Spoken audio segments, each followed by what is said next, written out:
आकाशवाणी लखनऊ से प्रस्तुत हैं प्रादेशिक समाचार। मुख्य समाचार। मुख्यमंत्री योगी आदित्यनाथ ने आज प्रयागराज में की महाकुंभ की तैयारियों की समीक्षा। कहा, युद्ध स्तर पर काम कर रही है डबल इंजन की सरकार। महाकुंभ में अखाड़ों और कल्पवासियों को सस्ते दरों पर राशन उपलब्ध कराएगी प्रदेश सरकार। 5 रुपए प्रति किलो आटा और 6 रुपए प्रति किलो के हिसाब से मिलेगा चावल। नव वर्ष को लेकर प्रदेश भर में सुरक्षा के पुख्ता इंतजाम। अयोध्या, मथुरा, काशी में उमड़े श्रद्धालु। और उत्तरी पश्चिमी हवाओं के चलते प्रदेश में शीत दिवस के हालात। ठंड के कारण कई जिलों में कक्षा 1 से 8 तक के सभी विद्यालय आज से 14 जनवरी तक के लिए बंद। नमस्कार, प्रदेश के समाचारों के साथ मैं तनवीर फातिमा। और अब समाचार विस्तार से। मुख्यमंत्री योगी आदित्यनाथ आज एक दिन के दौरे पर प्रयागराज पहुंचे और महाकुंभ की तैयारियों की समीक्षा बैठक की। मुख्यमंत्री ने एक एक कर सभी विभागों से उनके कार्यों की प्रगति का विवरण लिया। मुख्यमंत्री ने कार्यों को तय समय सीमा के भीतर पूरा करने के निर्देश दिए।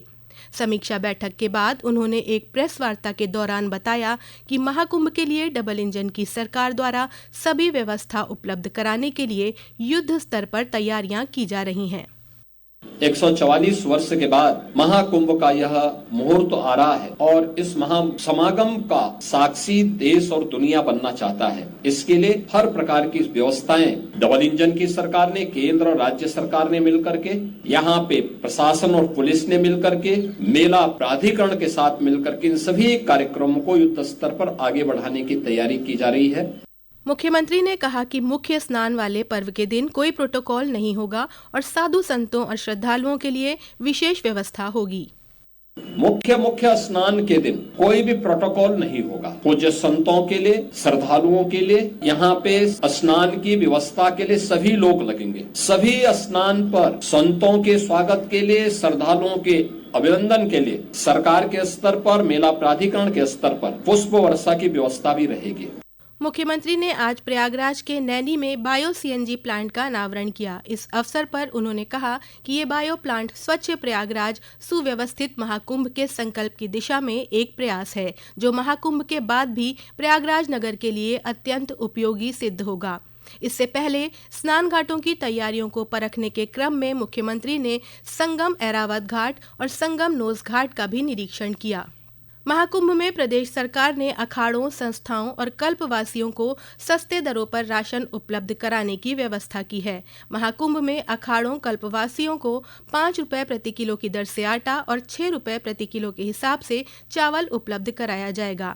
इसके अलावा कल्पवासियों को 18 रुपए प्रति किलो की दर से चीनी भी उपलब्ध कराई जाएगी। इसके लिए मेला क्षेत्र में उचित मूल्य की 138 दुकानें खोली गई हैं, जहां पर कल्पवासियों के लिए 1,20,000 सफेद राशन कार्ड बनाने की व्यवस्था की गई है। पेश है एक रिपोर्ट। मेला क्षेत्र में दी जा रही इस सुविधा के अंतर्गत हर कल्पवासी को 3 किलो आटा, 2 किलो चावल और 1 किलो चीनी उपलब्ध कराए जाने की व्यवस्था है। जनवरी से फरवरी अंत तक राशन की यह सुविधा उपलब्ध कराई जाएगी। साथ ही वन नेशन वन कार्ड की सुविधा भी प्राप्त होगी। इन गोदामों पर 6,000 मीट्रिक टन आटा और 4,000 मीट्रिक टन चावल और 2,000 मीट्रिक टन चीनी भी रहेगी। राशन देने के साथ ही भोजन पकाने के लिए भी सभी प्रकार की सुविधाएं उपलब्ध कराई गई हैं। इस काम के लिए सभी 25 सेक्टर्स में एजेंसियां निर्धारित की गई हैं। ये एजेंसियां कल्पवासियों, अखाड़ों और संस्थाओं को नया गैस कनेक्शन प्रदान कर रही हैं। इसके साथ ही उन्हें रिफिल करने का भी पूरा इंतजाम है। इसके अलावा जिन कल्पवासियों के पास अपना खुद का खाली गैस सिलेंडर है, उन्हें भी यहाँ रिफिल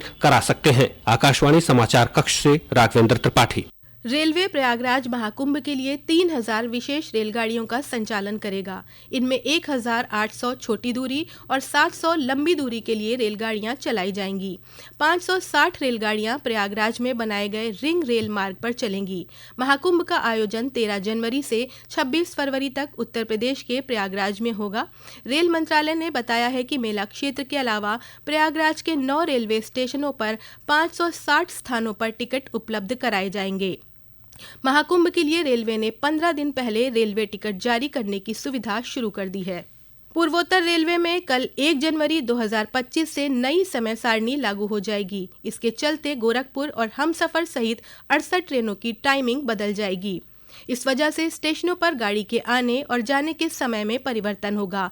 5 जोड़ी ट्रेनों का नंबर भी बदल जाएगा, जबकि 1 जोड़ी ट्रेनों का मार्ग विस्तार किया गया है। ये समाचार आप आकाशवाणी लखनऊ से सुन रहे हैं। ताज़ा समाचार जानने के लिए आप हमारी वेबसाइट newsonair.gov.in पर लॉगिन कर सकते हैं। इसके साथ ही आप प्रादेशिक समाचारों का ये बुलेटिन हमारे YouTube channel news on AIR Lucknow पर भी सुन सकते हैं। नए वर्ष के आगमन को लेकर प्रदेश भर में सुरक्षा के पुख्ता इंतजाम किए गए हैं। प्रदेश के पुलिस महानिदेशक प्रशांत कुमार ने कल राज्य के सभी पुलिस अधिकारियों को सुरक्षा व्यवस्था सुदृढ़ करने के लिए आवश्यक दिशा निर्देश दिए थे। अलीगढ़ में आज नव वर्ष की पूर्व संध्या पर सभी प्रमुख चौराहों और भीड़भाड़ वाले स्थानों पर पुलिस और PAC बल ने फ्लैग मार्च किया। वहीं प्रदेश के धार्मिक स्थलों में आज से ही श्रद्धालुओं की भारी भीड़ उमड़ रही है। अयोध्या में श्री राम जन्मभूमि के भव्य मंदिर में रामलला के विराजमान होने के बाद होटलों में बुकिंग फुल हो गई है। मथुरा में भी भारी संख्या में श्रद्धालु दर्शन के लिए बांके बिहारी मंदिर पहुंच रहे हैं। वहीं वाराणसी में भी पर्यटकों और श्रद्धालुओं की भीड़ काशी विश्वनाथ के दर्शन के लिए पहुंच रही है।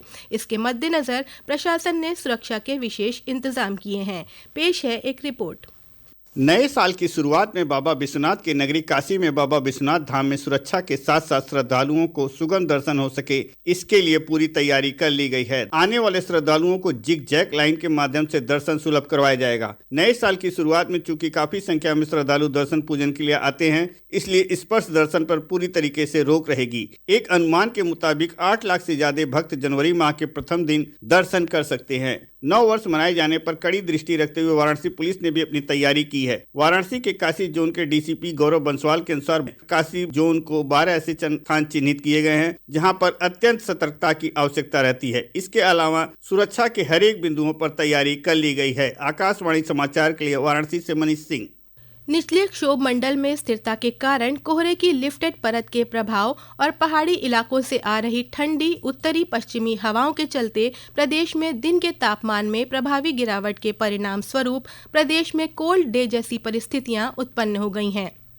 लखनऊ मौसम केंद्र के वरिष्ठ वैज्ञानिक अतुल कुमार सिंह ने आकाशवाणी से बातचीत में बताया कि शीत दिवस जैसी स्थिति 48 घंटों तक बनी रहेगी।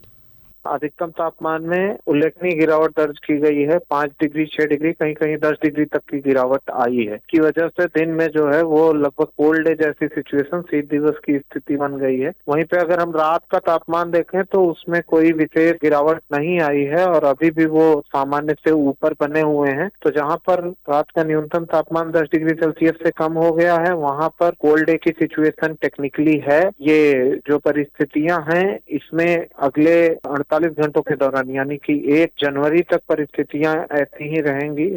प्रदेश में बढ़ती ठंड के चलते इटावा, वाराणसी, बुलंदशहर समेत कई जिलों में कक्षा 1 से 8 तक के विद्यालय आज से 14 जनवरी तक के लिए बंद कर दिए गए हैं। वहीं कई जिलों में प्रशासन द्वारा ठंड के बचाव के उपाय किए गए हैं।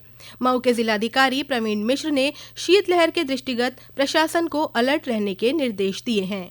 और अंत में मुख्य समाचार एक बार फिर। मुख्यमंत्री योगी आदित्यनाथ ने आज प्रयागराज में की महाकुंभ की तैयारियों की समीक्षा। कहा, युद्ध स्तर पर काम कर रही है डबल इंजन की सरकार। महाकुंभ में अखाड़ों और कल्पवासियों को सस्ते दरों पर राशन उपलब्ध कराएगी प्रदेश सरकार। 5 रुपए प्रति किलो आटा और 6 रुपए प्रति किलो के हिसाब से मिलेगा चावल। नव वर्ष को लेकर प्रदेश भर में सुरक्षा के पुख्ता इंतजाम। अयोध्या, मथुरा, काशी में उमड़े श्रद्धालु।